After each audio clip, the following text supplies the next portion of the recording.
Caitlin, I'm curious, did you hook up any teammates or anybody with the shoe? Or, I mean, we're Courtney Williams is rocking them tonight, which, like, I've had multiple people ask for them. I only have size 9 right now, so they're actually playing in my samples. That's actually my size too. So both stud buds have them on. Both stud buds have them on. So, yeah, this is a pretty fun pair, and you're looking at, I think it's like Valentine's Day edition. You got the charm on there, but I was going to wear some all white ones. I'm like, that's not fun enough. We got to break out some. The moment didn't begin with a flashy commercial or a dramatic stage reveal.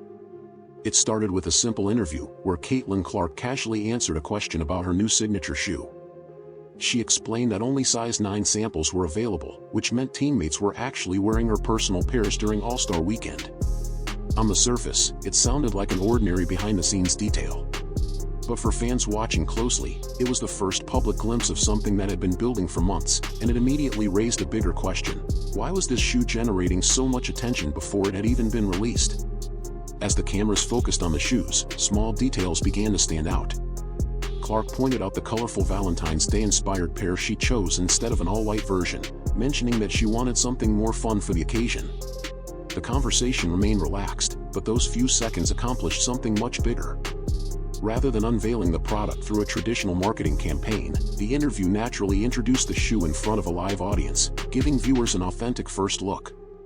That authenticity quickly became part of the conversation surrounding the launch. The video then shifts its tone dramatically. Instead of staying with the interview, the narration expands the moment into something much larger, portraying the shoe as more than just another sneaker release. According to the video's framing, this wasn't simply about footwear, it was the beginning of a major business story with implications reaching far beyond the basketball court.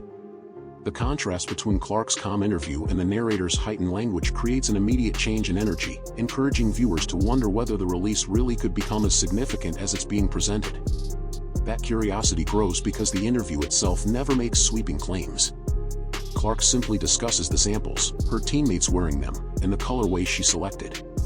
The larger conclusions come from the narrator, who argues that the appearance of the shoe before the 2026 WNBA All-Star Games signaled the arrival of a landmark moment for her brand. By separating the straightforward interview from the commentary, the story invites viewers to decide for themselves whether the excitement surrounding the launch is justified. Before any technical details, release dates, or business projections are introduced, the audience is left with one clear impression: a simple media interview has unexpectedly become the starting point of a much larger conversation. The shoe has already captured attention before officially reaching store shelves, and that naturally leads to the next question: what makes this release different from every other athlete's sneaker launch? The excitement surrounding the reveal wasn't driven only by the design of the shoe. According to the video's narration, the bigger story was Nike's decision to give Caitlin Clark a true signature model instead of simply releasing another player edition colorway. The narrator presents that distinction as the defining moment, arguing that a signature shoe represents a much deeper commitment from one of the world's biggest sports brands. Whether viewers agreed with that interpretation or not, it immediately elevated the conversation beyond a standard product launch. The video points to Clark's long-term relationship with Nike as part of that story. It states that after re-signing with the company in 2024, she spent the following 2 years making repeated visits to Nike's headquarters in Portland while the shoe was being developed. The narration portrays that process as careful collaboration rather than a quick endorsement, suggesting that the finished product reflects years of planning instead of a last-minute marketing decision. That timeline helps explain why anticipation had been building well before the official announcement. Attention then shifts to the product itself. According to the transcript, the Nike Caitlin 1 is scheduled for release on October 1, 2026, with multiple colorways available for adults, grade school, and preschool sizes. The narrator also describes several design features, including Nike's Opticast upper, a full-length Cushioning foam midsole, a 4-foot Air Zoom turbo unit, and stacked swooshes designed to resemble Clark's initials. These details are presented as evidence that Nike created a model tailored specifically to Clark's style of play rather than adapting an existing shoe. The video also emphasizes accessibility as part of the strategy. Adult pairs are said to launch at $140, alongside lower-priced versions for younger buyers, while additional seasonal colorways are described as arriving later in the year. In the narrator's view, this broad rollout shows that Nike is targeting more than dedicated basketball fans. Instead, the release is framed as a brand launch designed to reach collectors, young athletes, and casual consumers alike. From there, the discussion grows even larger. The narrator argues that the investment behind the Caitlyn 1 signals confidence in Clark's long-term commercial potential, presenting the shoe as more than an endorsement deal. That interpretation becomes the foundation for the next part of the story, where the focus shifts away from the product itself and toward the marketing strategy that turned the launch into one of the biggest talking points of All-Star Weekend. If the product itself sparked attention, the rollout is what kept the conversation growing. Rather than relying on a single announcement, the video describes a steady stream of carefully timed reveals leading into the 2026 WNBA All-Star Weekend. According to the narrator, each appearance added another piece to the story, allowing anticipation to build naturally instead of peaking all at once. By the time the official release details were being discussed, fans had already been following a trail of clues that made the launch feel much bigger than a typical sneaker debut. One of the biggest talking points was Clark's new interlocking CC logo. The narrator explains that Nike gradually teased the mark before fully unveiling it, turning a simple branding element into its own discussion across social media. Rather than introducing every detail at once, the campaign encouraged fans to examine each new appearance of the logo, creating ongoing speculation about the complete design. Every small reveal gave audiences another reason to return, extending the conversation well beyond a single news cycle. The rollout also emphasized the technology behind the shoe. According to the transcript, the Nike Caitlyn 1 features a newly introduced Opticast upper, a full-length Cushioning foam midsole, and a 4-foot Air Zoom turbo unit designed to support Clark's style of play. The narrator presents these features as evidence that the shoe was engineered specifically around her game instead of simply carrying her name. Whether viewers were interested in performance basketball or sneaker design, each technical detail added another layer to the story and reinforced the idea that Nike viewed this as a long-term investment. Timing played an equally important role. The video highlights that the shoe appeared publicly during All-Star Weekend, one of the most visible moments on the WNBA calendar. Clark's interview, the early looks at the shoe, and the continued discussion surrounding the logo all arrived while attention was already focused on the league. According to the narrator, that strategy allowed the product to become part of the weekend's biggest conversations instead of competing for attention at another time of the season. The narrator ultimately argues that none of these moments happened by accident. The gradual logo reveal, the carefully timed interview, the product details, and the All-Star exposure are all presented as parts of a coordinated rollout designed to keep fans talking day after day. Whether that interpretation is accepted or not, the sequence shown in the transcript demonstrates how the launch maintained momentum by revealing new information in stages. And with interest continuing to grow, the story naturally shifts from the rollout itself to the public reaction, where enthusiasm, criticism, and debate begin to collide. As the rollout gained momentum, the conversation quickly expanded beyond the shoe itself.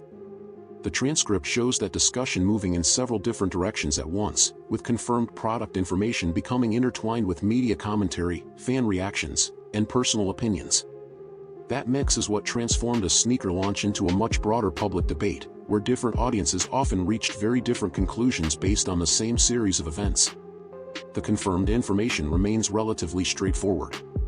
Clark publicly discussed the sample pairs during her interview. The Nike Caitlyn 1 was presented with its announced release window, and the narrator highlighted product details such as the colorways, pricing, logo, and performance technology. The transcript also references Clark's participation during the 2026 WNBA All-Star Weekend, where the shoe continued to receive attention. These are the factual milestones that form the foundation of the story before opinions begin to shape the conversation. From there, the narration moves into broader media framing. Throughout the transcript, the commentator argues that the launch dominated the All-Star news cycle and attracted more attention than many of the on-court storylines. While that reflects the narrator's perspective rather than independently verified measurement, it illustrates how the release was being presented, as a cultural moment extending beyond basketball. The focus shifts from discussing a product to discussing influence, visibility, and commercial impact. Public reaction, as described in the transcript, centers on growing excitement among supporters. The narrator points to interest in the interlocking CC logo, anticipation surrounding multiple colorways, and discussion across social media leading into the official release. The source portrays fans as closely following each stage of the rollout and eagerly sharing new images and updates.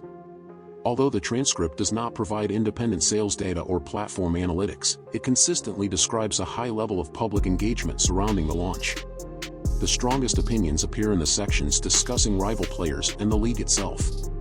the narrator attributes feelings and motivations, including jealousy, frustration, and resentment, to specific individuals and groups. These statements are presented as commentary and interpretation rather than verified fact. The transcript also references rumors regarding exclusive shoe access and marketing decisions, but it does not provide independent evidence confirming those claims. By the end of this section, it becomes clear that the shoe has become more than a product release. It has evolved into a symbol that different audiences interpret in very different ways, setting the stage for an even larger discussion about Clark's long-term influence on the business of women's basketball. By this point, the story is no longer centered on a single sneaker release. Throughout the transcript, the narrator argues that the Nike Caitlin 1 represents something much larger, a shift in how star athletes can influence both the business and visibility of women's basketball. Rather than treating the shoe as the final destination, the commentary presents it as evidence of a growing personal brand whose impact could extend well beyond one product launch. That broader interpretation becomes the central focus of the discussion. One example highlighted in the transcript is the strategy surrounding the launch itself. Instead of focusing exclusively on performance features, the rollout combined product reveals, logo teasers, interview appearances, and All-Star Weekend exposure into a continuous marketing campaign. According to the narrator, each stage reinforced the next, keeping the conversation active over an extended period rather than relying on a single announcement. The transcript presents this as an example of modern athlete branding, where visibility is built through a series of connected moments instead of one promotional event. The discussion also explores the idea that commercial success can reshape an athlete's influence. Throughout the video, the narrator repeatedly suggests that Clark's partnership with Nike places her among a select group of players trusted to represent a global brand through a signature product. While that reflects the narrator's interpretation of the partnership's significance, it illustrates the broader point being made. Endorsement deals today are portrayed as opportunities to build lasting identities that extend far beyond game day performances. Another recurring theme involves the relationship between individual athletes and the league as a whole. The narrator argues that a highly successful signature shoe can generate attention not only for the player but also for the sport itself by attracting new audiences, collectors, and casual consumers. The transcript does not provide independent evidence measuring this effect, but it consistently frames Clark's growing commercial presence as having the potential to influence conversations about women's basketball on a much larger scale than a traditional endorsement would. The video also suggests that future athletes may be evaluated differently as a result of launches like this. Rather than measuring success only through statistics or championships, the narration implies that branding, storytelling, and long-term marketability are becoming increasingly important parts of an athlete's career. That conclusion is presented as commentary rather than established fact, but it reflects the broader direction of the video's argument. By ending on that idea, the story naturally shifts toward its final question, not simply whether the Nike Caitlin 1 will be a successful release, but whether moments like this represent the beginning of a new era in how women's basketball stars are marketed, remembered, and valued. What happens next is ultimately the question the entire video builds toward. The transcript presents the Nike Caitlin 1 as more than the conclusion of a successful rollout. It frames the release as the beginning of a much larger story. The interviews, the logo reveal, the product details, and the All-Star Weekend appearances are all treated as the opening chapter, while the real measure of success is left for what happens after the shoes officially reach consumers. That unanswered question keeps the conversation moving even after the launch has dominated headlines. According to the transcript, the official release is scheduled for October 1, 2026, with multiple colorways and apparel arriving as part of the broader collection.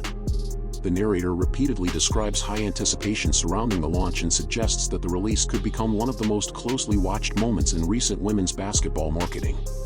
While those expectations reflect the video's framing rather than independently verified projections, they explain why attention remains focused on what comes next instead of what has already happened.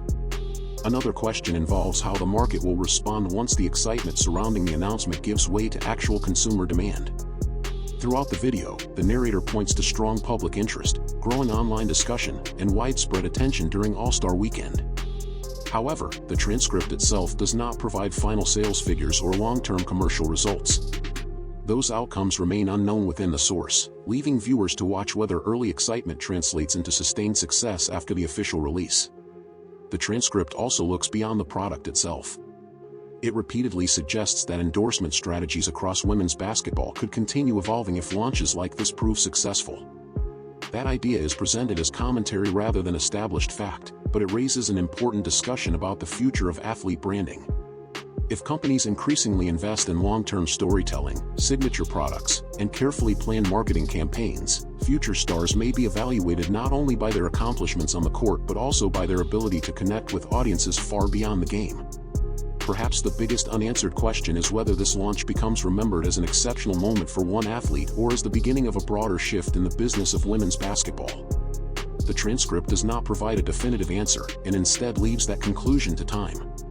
What it does show is that a simple interview about sample shoes evolved into a much larger conversation involving branding, visibility, endorsements, and public perception. Whether the Nike Caitlin one ultimately meets the enormous expectations described throughout the video is something the transcript cannot yet confirm.